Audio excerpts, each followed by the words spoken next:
Hey guys, and welcome to your full moon energy update. In today's video, we're going to be talking about the 5 key themes that are going on around this full moon we are having on August 1st. Make sure you guys stay tuned till the end for your pick a card moon message. Okay, so the first thing we need to talk about is the full moon is happening on August 1st, and it's happening in the sign of Aquarius. Now, not only is this a full moon, it's actually a supermoon, and it is the sturgeon moon. So let's talk about these 3 things: the sturgeon moon, the supermoon, and the Aquarius moon. So what is a supermoon? A supermoon is when it is the biggest and closest to the planet Earth. So when there's a supermoon, you feel it more than a regular moon. You may be more intuitive, you may be more highly sensitive, more emotional, but it's a stronger moon because it's a lot closer to us. So this is actually the 4th supermoon of this calendar year, and it is the final supermoon, the last supermoon of this calendar year. So we got the supermoon going on, and then we also have this moon is called the sturgeon moon. And why is it called the sturgeon moon? What it actually has to do with fishing. And what they relate it to, or what it actually means, is there is this energy of whatever we are catching, right, reeling in at this time is going to be abundant.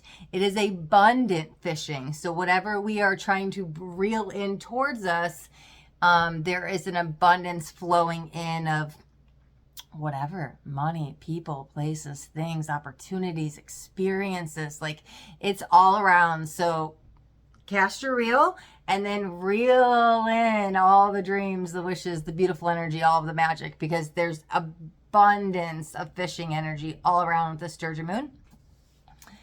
And then let's also talk about this full moon being in the sign of Aquarius. So this is going to be in the 4th house, which is highlighting home and family. So I do want to talk about that. With this Aquarius moon, it is a really good time to reinvent yourself.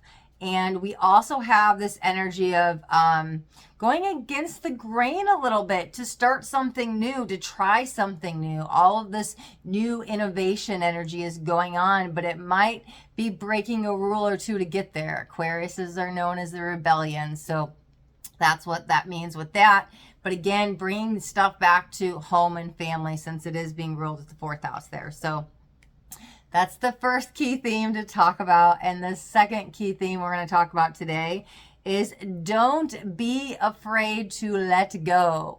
There is old energies, old patterns, old behavioral patterns dying out. And if we don't make these necessary changes, we get stuck in the rut. Then we get stuck in these patterns. The old is blocking the new. So don't be afraid to let all of that stuff go, especially if it's not serving you anymore. With Chiron in retrograde, a lot of our wounds, it's the wounded healer, might be coming up at this time. And so old patterns, old thought processes, old behaviors, all of this stuff, limiting beliefs might be showing back up. Why it could be a time to revisit it. But with this Aquarius new moon that wants to bring in, full moon, it's a full moon that wants to bring in new energies. Don't be afraid to let go of what's not serving you. If something shows up, an old emotion, an old feeling, an old pattern, go into it. Why is it happening? But there's the time to redo it, reverse it, because there is this new energy that wants to come forth, especially now going into Leo season and the Lionsgate portal, which I'll have a video about that coming up next week, Wednesday. We'll talk all about what that means, because this is like huge future planning for the next few months. So that is the second theme. And the third theme is, well, I like to talk about what chakra gets affected at this time. And it is actually the throat chakra. And totally unplanned, but I literally, like, I have this blue shirt on. So, I mean, it's a darker blue, but blue's still the throat chakra, right? So I actually just got it and I was like, oh, let's wear this today. But amazing, because I channeled the messages, the 5 themes, about an hour ago, and I was like, oh, the throat chakra. So I love that. And the deck we got, it's a darker blue, but yeah, still. Okay, the throat chakra is the one that is most affected at this time. Sometimes our chakras can get a little sensitive around moon. Sometimes they get activated. Sometimes they're open. Sometimes they're being cleared and balanced. With this one has a lot of activations, because when we go into the next 2 themes, or the last two themes. We're going to go really into why this, the throat chakra is the one that's being activated. Actually, you know what? I probably should have done the throat chakra as the last theme. Here's what we're going to do. Let's jump into the next one. We're going to make a circle back to the throat chakra because I feel like I don't want to over-explain the next two. So that's okay. And there's probably some meaning in that, right? Everything happens for a reason. So there might be some circling back energy happening in your life about, okay, well, I need to bring this full circle. I need to see things from a different perspective about coming all the way around, right? So let's jump into the fourth theme, which is highlighting social sectors at this time. And so as we're fishing in these new abundant energies, friends, opportunities, experiences, family, there's all of this energy of busy, like healthy busy, productive, but socially, right? Whether you're going out Friday night with the guys, with the girls, going to community events, whatever's going on, it is a time of, man, I'm kind of over busy. Like I really wanted to do this thing Friday night, but I have this other thing Friday night. The social sector is highlighted at the time, which is really good for the throat chakra. So let's entangle this as we go because we're getting out, we're hanging out. Like throat chakra isn't just speaking and listening. It can be like singing and dancing. It can be communicating. It's when we connect with others, right? Because we have to listen. It's a give and take energy. And so the throat chakra is being open and activated as we're connecting with our community, with our neighborhoods, with our social life, with our friends, with our family. And so they both are working really good together. And then the fifth theme that's highlighted with this full moon is igniting a new inner you, which blast open the throat chakra, right? So it's embracing yourself. It's embracing and loving your beliefs, standing up for your views. It's loving yourself now more than ever, which is completely clearing the throat chakra. So it's igniting this new inner you because you're not standing behind fear anymore. You're able to speak your truth. Whatever it is you believe or any of your viewpoints, you're able to say them not anymore passively or maybe not aggressively. You say them very assertively. You're able to be like, here's what I feel. Here's what I think. I'm getting outside of the comfort zone. I'm speaking my truth. I'm standing up for myself. This is my value. This is my belief. This is my viewpoint. You're fully embracing yourself, no longer hiding by any of the fear. You're able to vocalize and say what you need and what you want. And as you embrace this new you, one, it's not just clearing out the throat chakra, it's blasting it right open. But because of that, because you're working through all these throat chakra stuff, it is loving yourself now more than ever because you are so special and so beautiful and so loved in your individuality. You're not hiding behind, I'm different, I'm weird, why don't I fit in, whatever's going on. You're like, no, I love being different. Yes, I'm weird and I love it and I embrace it. And there's like, you're not feeling any shame or embarrassment or anything about you just being you. Like that throat chakra is open and clear and balanced. So igniting this new inner you is so beautiful and so amazing. So bringing it back to that third theme, as we talked about the throat chakra, yes, that does relate the fourth and the fifth theme, but what can we do? Work with the blues. I mean, the light blue is great. It does work. The throat chakra is governed by blue. If you look at the color of the sky, that's a really good blue to work with. So for me, I work with darker blues as well. As we talked about the shirt and the deck, and lapis is a really good stone for me. It also does work with the third eye, but I relate a lot with the throat chakra too. Any blue stones could work. Maybe some blue lace agate, some angelite, some celestite, any kind of blue stone that you have. You could even have one on a necklace, right? And you could wear it around because it could be really close to your throat chakra. That can help. Put it in your pocket, right? Whatever you want to do. Those are some stones if you want to work with the throat chakra as well.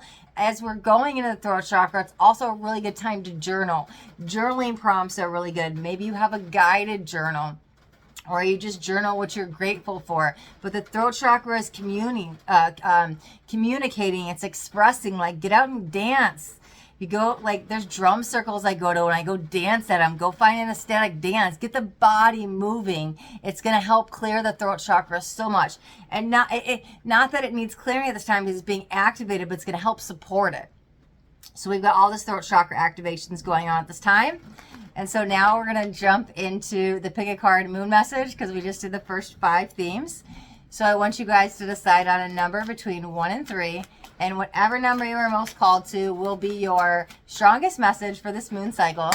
So if you chose card 1, that one came right out. Let's get them all out. If you chose card 2, there it is. And if you chose card 3. And I will have timestamps into the video. So let's get the 3rd card out. Beautiful. All right, and they all went face down. Okay, so if you chose card 1, we have the card of pleasure. But you see how much the energetic field is expanding and growing because this person has stepped into passion and pleasure and fun and joy and happiness and just igniting their soul on fire.